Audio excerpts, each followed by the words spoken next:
আজকে যে গল্পটি বলবো সেই গল্পটির নাম পিঁপড়েদের বাসায় হাতির নেমন্তন্ন। গল্পটি লিখেছেন শ্রদ্ধেয়া গৌরী ধর্মপাল। একদল পিঁপড়ে নদীর ওপারে যাবে নতুন খাবারের সন্ধানে। নদীর পাড়ে দাঁড়িয়ে তারা বলাবলি করছে, কি করে পেরোবো নদী, যা ঢেউ যা স্রোত, ডুবে যাই যদি। এক হাতি নদীতে চান করছিল। সে পিঁপড়েদের কথা শুনতে পেয়ে বললে, এসো না ভাই, আমি তোমাদের পার করে দিচ্ছি। পিঁপড়ের দল তখন হাতির পিঠে উঠল আর হাতি দিব্যি হেলে দুলে তাদের নদী পার করে দিলে।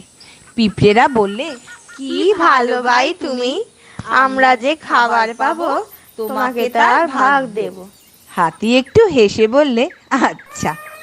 একদল স্কুলের ছেলে মেয়ে এসেছিল বনভোজনে। তাদের ফেলা ছড়ানো পাউরুটির টুকরো, সন্দেশের গুঁড়ো, ডিমের কুচি, এইসব বিস্কুটের গুঁড়ো ভর্তি কাগজের মাদুরটায় বসে পিঁপড়েরা পেট ভরে খেলে। তারপর হাতির জন্যে সবাই মুখে করে এক এক দানা খাবার নিয়ে চলল। সেই খাবার হাতিকে দিয়ে পিঁপড়েরা জিজ্ঞেস করলে, কি ভাই, পেট ভরেছে তো? হাতি বললে, সে আর বলতে, এমন চমৎকার মুখশুদ্ধি জীবনে কখনো খাইনি। তখন সর্দার পিঁপড়ে বললে, না ভাই, তোমার তাহলে পেট ভরেনি। আসছে রোববার আমাদের বাসায় তোমার নেমন্তন্ন রইল, তো সেদিন তোমায় পেট ভরে খাওয়াবো।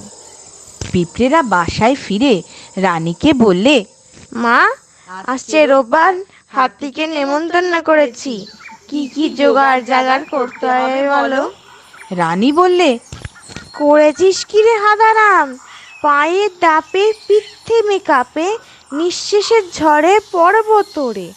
আমাদের সারা বছরের খোরাক যার কাছে জল খাবারে তুললি, তার কাছে তোরা কোন সাহসের নিমন্ত্রণের কথা তুললি?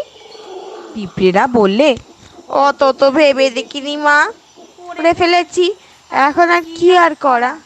আমরা দুই গুঁড়ো হয়ে এক সুরোর কাছে হেরে যাব। তুমি যা হোক একটা উপায় করো মা। পিঁপড়ে রানী বললে, আচ্ছা, ভেবে দেখি। রোববার দিন ভোরবেলা 50 পিঁপড়ে হাতির বাড়িতে গিয়ে হাজির। হাতি দাদা, তোমায় নিতে এসেছি। হাতি বললে, তা কি রেঁধেছো ভাই আমার জন্যে?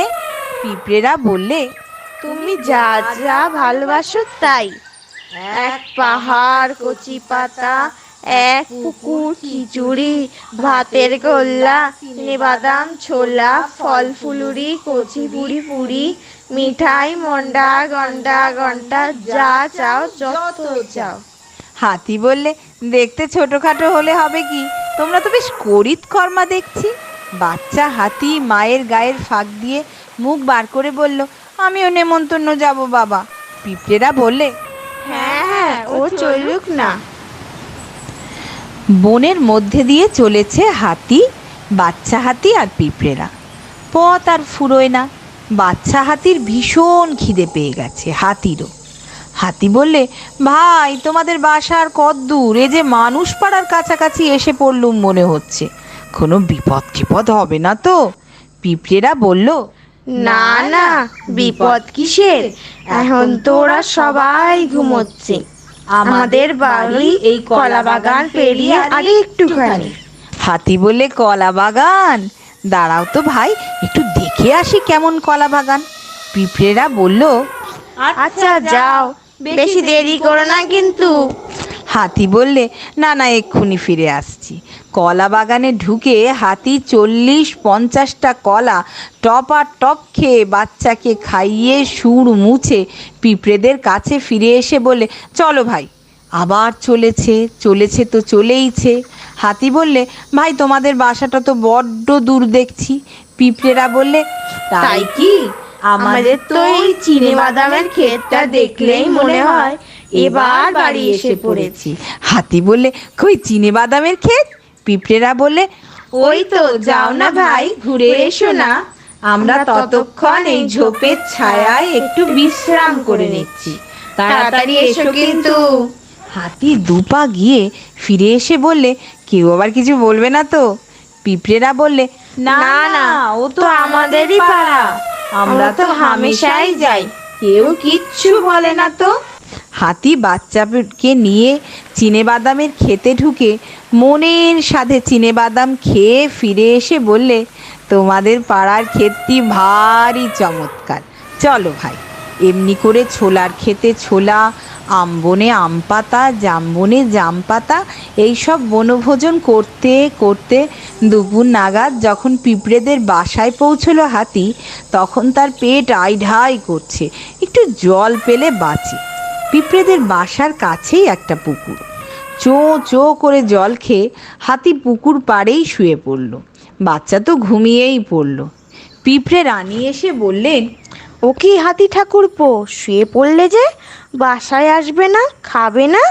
হাতি বলল, এই বাইরে খোলামেলাতেই বেশ ভালো লাগছে, বাসায় আর নাই বা গেলাম, যা রেঁধেছ এখানে এনে দাও খাই, ওহ যা খিদে পেয়েছে। তখন একটি কলা পাতায় করে পিঁপড়েরা হাতিকে এনে দিলে 4টি ভাত, 2টি খিচুড়ি, 1 টুকরো কলা, 10 দানা চিনি আর একটি পালং শাকের পাতা। হাতি বলে, ও বাবা এত! পিঁপড়ে রানী ঘাস পাতা দিয়ে হাওয়া করতে করতে বললেন, ওটুকু খেয়ে নাও ঠাকুরপো।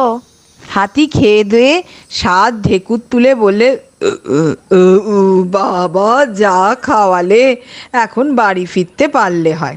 ফেরার সময় হাতি দেখলে, আরে পিঁপড়েদের বাসার উত্তরে দেবদারুর জটলাটা পেরোলেই তো বাড়ি। তবে পিঁপড়েদের বাসায় মা রানী বললেন, কি আর কখনো হাতি নেমন্তন্ন করবে?